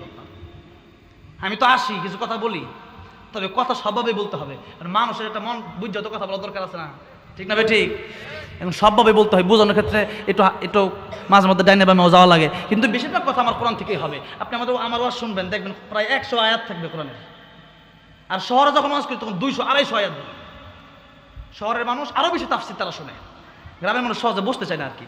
আর শহরের মানুষ যখন আলোচনা শুরু করি একের পর এক দেখবেন শুধু কোরআনের আয়াত আমার বের হবে। আমার ওয়াজের সিস্টেম হলো 2 রকম। কয় রকম? আমি গ্রামে আসলে গ্রামের ভাষায় ওয়াজ করি, আর শহরে থাকলে শুদ্ধ ভাষায় ওয়াজ করি। আমার ওয়াজ যদি আপনি টের পাবেন না, দেখবেন এক ওয়াজ একরকম, আরেক ওয়াজ আরেক রকম। আমার আল্লাহ এই যোগ্যতা দিয়েছে যে যেদিকে যায় ওই এলাকায় মোটামুটি বুঝে ওয়াজ করতে পারি আর কি। তো এখন কথা হইলো যে ওয়াজ করতে আসলাম, এই ওয়াজ মাহফিলে মনে করতেন শুধু বসে রইলাম, একটু চিল্লায় শুদ্ধ গেলাম, আমাকে তা হইল না। কিছু কমপক্ষে আজকাল আলহামদুলিল্লাহ যেগুলো আমল আপনার হয়েছে, জীবনে কিছু না থাকলেও এক কদম কোরআন শরীফ সারা বছর অনেকে পড়ে না। আর 100 রাকাত নামাজকে প্রত্যেকদিন আপনি পড়েন নাকি? তা আজকে মনে করেন প্রায় 20টা আয়াত তো শুনছেন কমপক্ষে, তো 20টা আয়াত পড়লে 2000 রাকাত নামাজের সব আলহামদুলিল্লাহ। তার কি চান? কম না তো, 2 ঘন্টা সময় বেশি আপনি এত কিছু পাইছেন, আর কি চান? আমরা যদি কয় তো যে আজকে 100 রাকাত মনে করেন যে 2000 রাকাত নামাজের সব 2000 করে টাকা দেওয়া হয়েছে, দেখতেন কত মানুষ আইতো আজকে। কিন্তু আল্লাহ তো সবাই জান্নাতে দিবেন, আল্লাহ তো ঠেকা না। আল্লাহ যাদেরকে জান্নাতে দিবেন, আল্লাহ যাদেরকে ভালোবাসে, এদেরকে আল্লাহ এই কোরআনের মধ্যে আসার তৌফিক দেয় আলহামদুলিল্লাহ। কোন আজকে আমরা আসছি মায়ের জন্য বাপের জন্য একটু দোয়া করে যাবো, রাজি আছি না নাই? আল্লাহ রাব্বুল আলামিন আল্লাহ গোলামি করে আমাদের জীবনটা কাটানোর তৌফিক দান করেন, বলেন আমিন। কারণ এই দুনিয়া পরীক্ষার হল, এখানে পরীক্ষা দিতে আসছি। আর এটা হলো নবী বলেন আর দুনিয়া মাজরাতুল আখিরাহ, কর্মক্ষেত্র। এটা হলো কাজের জায়গা। এটা কিসের জায়গা? কাজের জায়গা। তবে একটা কথা আপনাদেরকে বলে দেই, আপনি যে ধান খেত লাগাইবেন না, ওইটাও কাজ হবে, ওইটাও আখিরাতের কাজ হবে। কেমনে? সূরা জুমআ আয়াত নাম্বার 10। আপনি চাকরি করতেছেন, এটা ফরজ। আপনি ক্ষেত খামারে কাজ করতেছেন, ফরজ। আপনি দোকানদারি করতেছেন, ফরজ। মনে রাখতে হবে। তবে আল্লাহ বলতেছেন ফাইদা কুদিয়াতিস সালাতু ফান্তাশিরু ফিল আরদ, আগে নামাজ পড়ো পরে কাজে যাও। নামাজ পড়ে যেমন সব পাইবা, তুমি কাজ করেও সব পাইবা। সুবহানাল্লাহ। আর মুমিন বান্দা এটা আনুষ্ঠানিকতার ভিতরে শেষ করে দিবে না, বরং মুমিন বান্দা যারা, তারা এটা কি করবে? এটা তার জীবনটা, পরিপূর্ণ জীবনটাই হবে ইবাদত। তিনি বাথরুমে যখন যাবে তাও ইবাদত হবে, জিকিরের ইবাদত। কেমনে? বাথরুমে ঢোকার আগে আপনি বলবেন আল্লাহুম্মা ইন্নী আউযু বিকা মিনাল খুবসি ওয়াল খাবাইস। আবার বের হওয়ার পরে পড়বেন গুফরানাকাল হামদুলিল্লাহিল্লাযী আযাবা আনিল আযা ওয়া আফানি। এই যে বলেন বাথরুমে যে বসছিলেন, ওই বাথরুমে বড়াও নফল ইবাদতের সব। সুবহানাল্লাহ। কোন সওয়াব আর সওয়াব। কিন্তু আমরা বুঝি না, আমরা মনে করতেছি খেত কাম করতেছি, এটা সব হইতাছে না, এটাও সব হইতাছে। বাথরুমে ঢুকলাম, এটা কি সব? এটাও সব। ঘুমাইতাছে, এটা সব। হ্যাঁ, এশার নামাজ পড়া ঘুমান, আবার ওইটা ফজর পড়েন, সারা রাত নফল ইবাদত সব হয়ে যাবে। সারা রাত আপনি ঘুমাবেন। এই যে তো বলা হয়েছে হাজার আবেদের চেয়ে একটা আলেম উত্তম। আলেম মানে কি? আমি বুখারী শরীফ পড়েছি, আমি আলেম নাকি? না না না, আপনি যতটুকু জানেন আপনি ততটুকু আলেম। আপনি যদি এই কথাগুলো যে শুনছেন এটা মনে রেখে আমল করেন, আপনি আলেম। এখন কথা হইলো যে আমরা জানিও না, বুঝিও না, মনে করি মসজিদে গেলেই সব। আর মসজিদে গিয়ে মারামারি করতেছে, সব হইব, গুণ হইব না। আর বাথরুমে গেছে দোয়া পইরা সওয়াব হইব। সারাদিন কাজ করতেছেন খেতে, এটা আল্লাহ বলছে পরিবারের জন্য ফাইজা কুদিয়াতিস সালাতু ফান্তাশিরু ফিল আরদ। কাজ করো আর আমি আল্লাহর জিকির করো। কাজ করার সময় আমি আল্লাহটা ভুলে যাইও না, পুরা কাজের সময় তোমার আমি আল্লাহ সব দিয়ে দেব। তাইলে আমাদের জীবনে খালি সব হবে আর সব হবে, নেকি হবে আর নেকি হবে, খালি ভালো আমল হবে যদি আমরা কোরআন মানতে পারি। যদি আমি মনে করি যে আল্লাহ আমার মালিক, আমি আল্লাহর গোলাম, আল্লাহ যা বলছে আমি মেনে নেব। কারণ আমার কবরে যাওয়ার পরে আমার শান্তি শুরু হবে। 40,000 বছর ঘুমাবে মিনিমাম।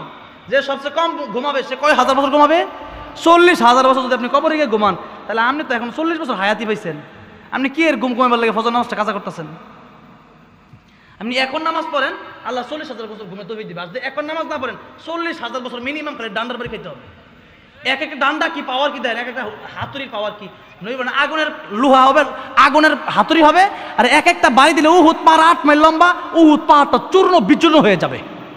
আর আপনার দেহটা কত বড়, আপনি উহুদ পাহাড়ের মতো বড় নাকি? তাহলে আপনার যখন বাড়ি দিবে আপনি কই যাবেন? এরকম চলতে থাকবে কিয়ামত পর্যন্ত। কিয়ামত শুরু হবে আরেক আযাব, এক একটা আযাবে ভয় বর্ণনা দিতে গেলে অনেক সময় লাগবে। আবার এই দেশে আসবো ইনশাল্লাহ। এই এলাকায় যে নিশ্চিন্তপুর, এই সালাকসর, কাপাসিয়া, এই নরসিংদী অনেক মাহফিল আমি করছি আলহামদুলিল্লাহ। এখন মাহফিল সব দিনাজপুর আর সিরাজগঞ্জ লয়ে গেছে আর কি, ওইদিকে মাহফিল এখন বেশি। এই দিনাজপুর থেকে আসছে, আবার যাবো সে নীলফামারী, আমার ভাইরা, আমার মুরব্বী বাবাজিরা। তো এই জন্য অনেক লম্বা লম্বা সফর আমার করতে হয়। তারপর এই এলাকাগুলোতে আসতে আমার খুবই ভালো লাগে, কারণ আমার বাড়িটা বেশি দূরে না, আমার বাড়ি হলো বর্মি, শ্রীপুর বর্মি আর কি, নদীটা পারলে আমার বাড়ি। কিন্তু তাহলে এই এলাকাগুলোতে আসলে মনে হয় নিজের বাড়িতে আসছি, একটু মন মতো কথা বলা যায়, আল্লাহ সবার দাদা দাদি মনে হয়, বাপ মা এরকম মনে হয় আর কি, পরিবারের মতো মনে হয়।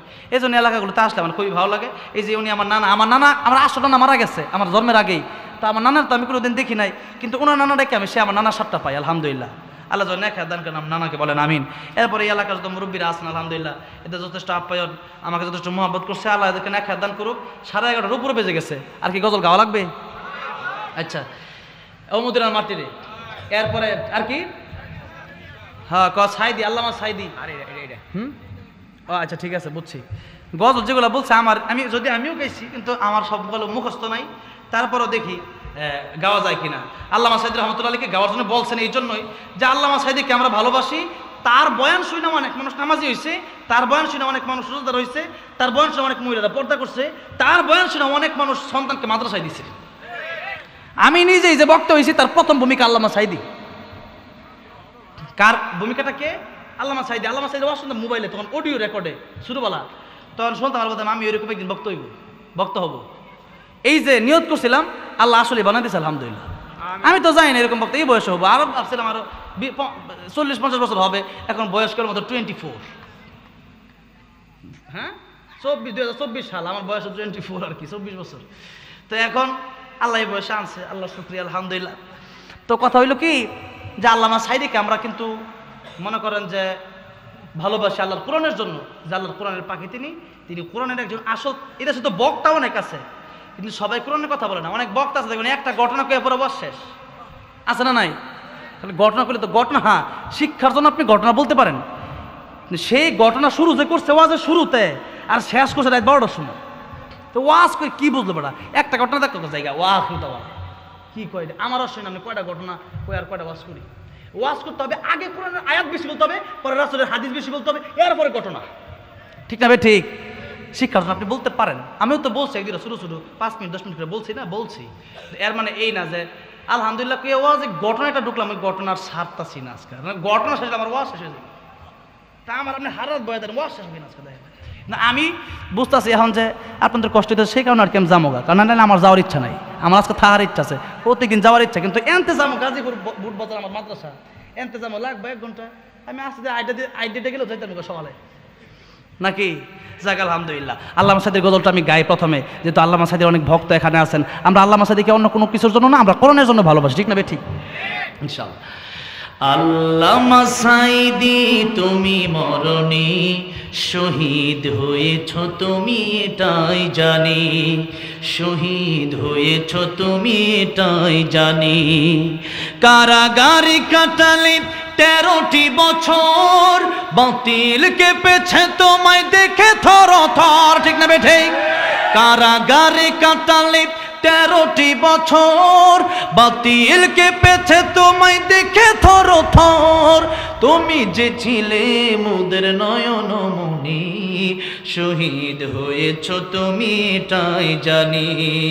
আল্লামা সাইদি তুমি মরণে শহীদ হয়েছ তুমি এটাই জানি।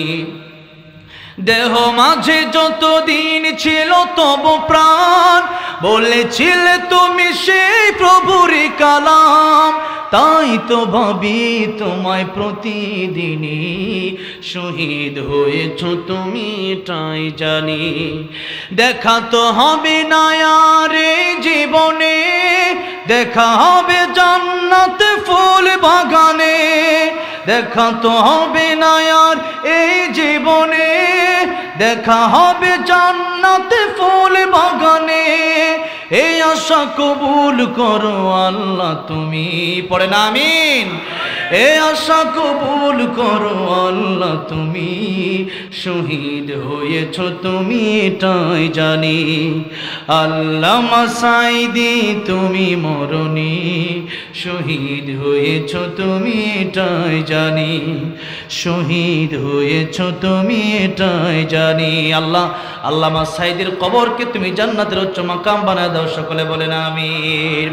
এরপর আরেকটা গজল আবদার করছে আমার নানা, যে আমি তো চাই না বাড়ি চাই না গাড়ি, আমরা শুধু আল্লাহরে চাই। এরকম একটা গজল আছে আর কি আমার বোরের মুখস্থ নাই, দিয়ে কতটুকু মুখস্থ আপনার সাথে গাইবেন, ঠিক আছে? রাজি আছেন না নাই? যারা আল্লাহরে ভালোবাসেন।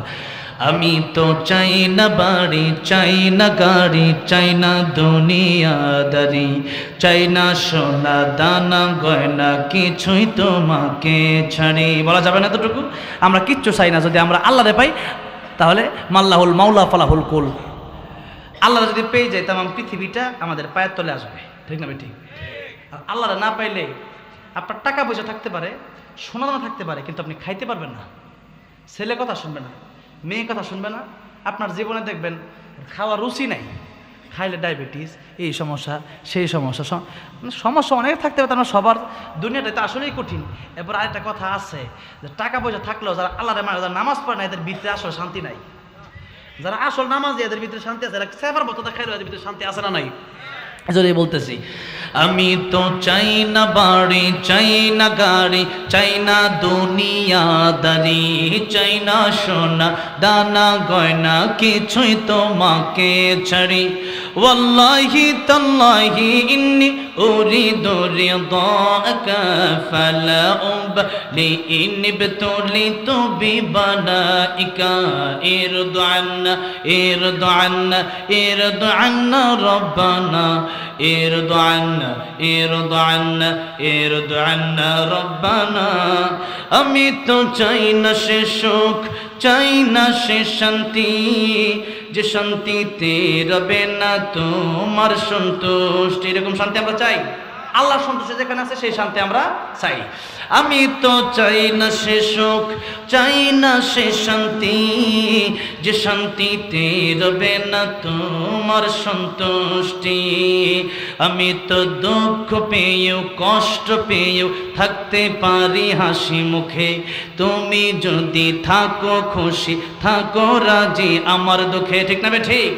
আমি তো দুঃখ পেয়েও কষ্ট পেয়েও থাকতে পারি হাসি মুখে, তুমি যদি থাকো খুশি থাকো রাজি আমার দুঃখে। ওয়াল্লাহি বিল্লাহি তাল্লাহি ইন্নী উরিদু রিদাকা ফালা উবলি ইন ইবতুলিতু বিবালাইকা। ইরদু আন্না ইরদু আন্না ইরদু আন্না রব্বানা, ইরদু আন্না ইরদু আন্না ইরদু আন্না রব্বানা। আল্লাহ আপনার সন্তুষ্টি অর্জন করে আমাদের এই দুনিয়া চলার তৌফিক দান করবেন, আমিন। হারাম থেকে আমাদেরকে হেফাজত করবেন, আমিন। আল্লাহ কষ্ট থাকলেও যেন জান্নাতে যাওয়ার জন্য যা যা করা দরকার তা যেন করতে পারি, বলেন আমিন। মোনাজাত হবে, হ্যাঁ না একটা পর একটা আসতেছে, কিন্তু সারা রাতে যাবে। আচ্ছা আরেকটা শেষ করে দিচ্ছ, মদিনা মাটিরে, ঠিক আছে? যারা মদিনার প্রেমে নবীর প্রেমে একটা, হ্যাঁ এই যে আমার যুবক বলতেছে এত জোরে বলছে আজান, একটা হাতে একটা মাইক আছে আমাদের, এই মাইক এখন যে আওয়াজ হচ্ছে, হ্যাঁ এখন আওয়াজ বেশি হচ্ছে তো, ঠিক না? ঠিক। হ্যাঁ আমার যুবক ভাই একবারে মাইক লাগায় হুজুর আজান হবে, তো আমি কিসের আজান দেবে তো রাত্রে? আমি এই আজান দেই কিন্তু না পেরা দিই আর কি, কম। এই একটা ওয়াজ করা যা কষ্ট, এই ওয়াজ হচ্ছে আজানটা দেবে আরো বেশি কষ্ট। আজানের স্কেল আছে তো, স্কেল আছে। যে আমরা যে গজল গাই না, এই গজলের স্কেল আছে, ওয়াজ যে করি স্কেল আছে। কিন্তু এক শিল্পী মনে করেন প্রথমে গিয়া অনেক সিলাইলো, পরে গলা ভেঙে গেছে, আর কইতেন কথা বুঝছেন না? এখন তো সিলাই 2 ঘন্টা ওয়াজ করছি, এখন আজান দিতে আজান স্কেলটা করে হাই স্কেল। আর আমাদের বাংলাদেশের আজান, এটা আমি মসজিদে বেলালে মানে গাড়ে হেরা আছে না, জাবালে নূর, সেখানে গাড়ে হেরায় উঠার আগে একটা মসজিদ আছে, যারা হাজিরা গেছেন তারা অনেকে জানেন। ওই মসজিদের নাম হলো মসজিদে বেলাল। মসজিদের নাম কি? ওই মসজিদে বেলালে আমি একদিন মুয়াজ্জিন হয়েছিলাম। আলহামদুলিল্লাহ কোন আমি তো আল্লাহ শুকরিয়া আদায় করছি, যেন কোরআন নাজিল হয়েছে সেই জায়গায় আমি মুয়াজ্জিন, আলহামদুলিল্লাহ। এখন আছে ইউটিউবে আমার ওই আজান জুবার আমার তার সাথে লিখে দেখেন, ওই আজান আপনি ইউটিউবে পাবেন।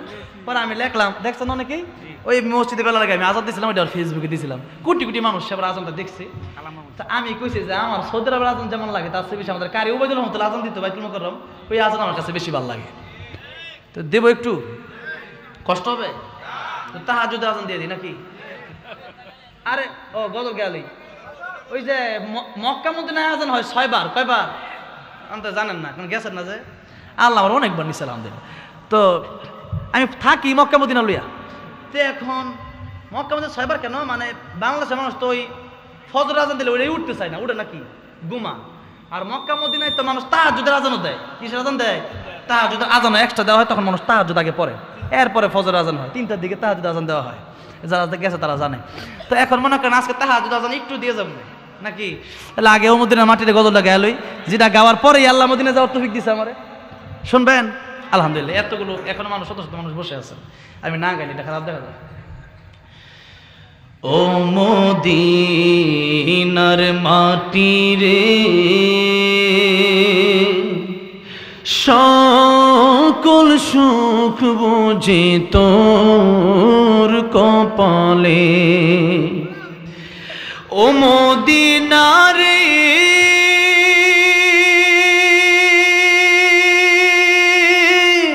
তোর বুকে আমার নাবি, যার লাগে পাগল সবই, যার তোরে হইল সৃষ্টি ত্রিভুবন। কাঁদি আমি সারাক্ষণে, কখন যাব সেখানে, সহে না আর পরাণে, ও মদিনার মাটি রে, সকল সুখ বুঝি তোর কপালে, ও মদিনা রে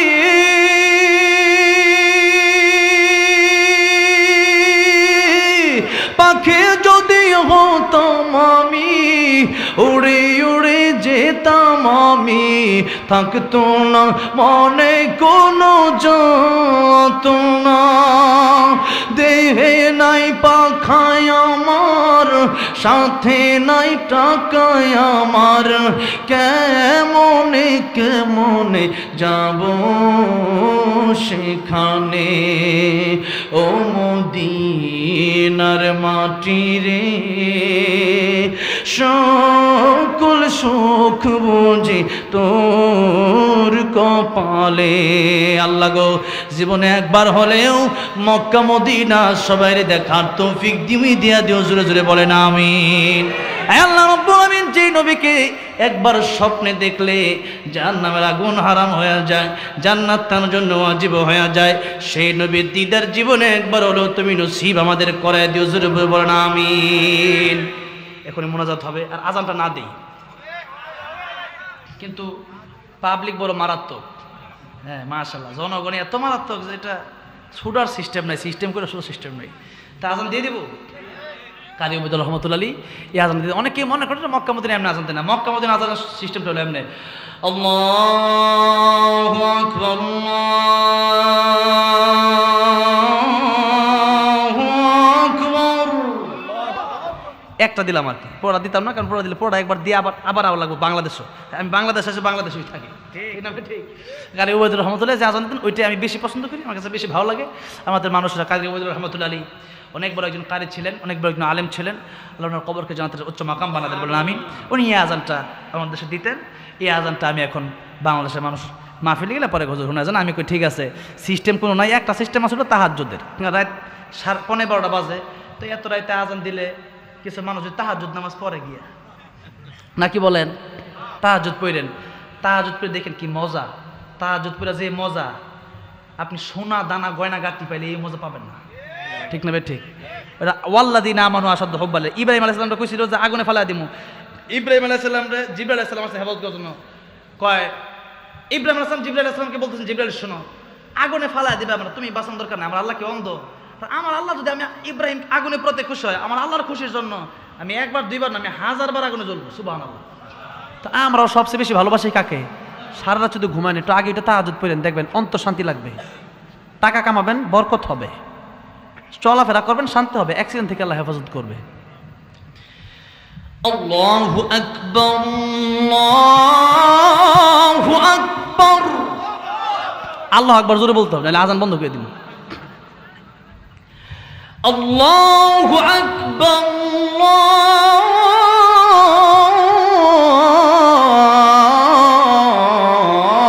আল্লাহু আকবার। আশহাদু আল্লা ইলাহা ইল্লাল্লাহ,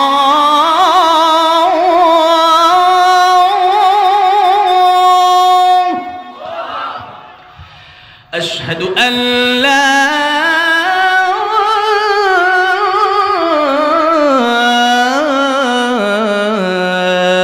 ইলাহা ইল্লাল্লাহ,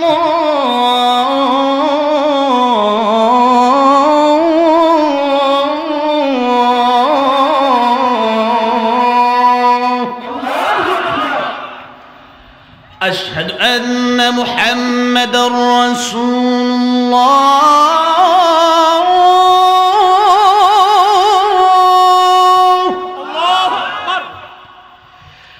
আশহাদু আন্না মুহাম্মাদার রাসূলুল্লাহ।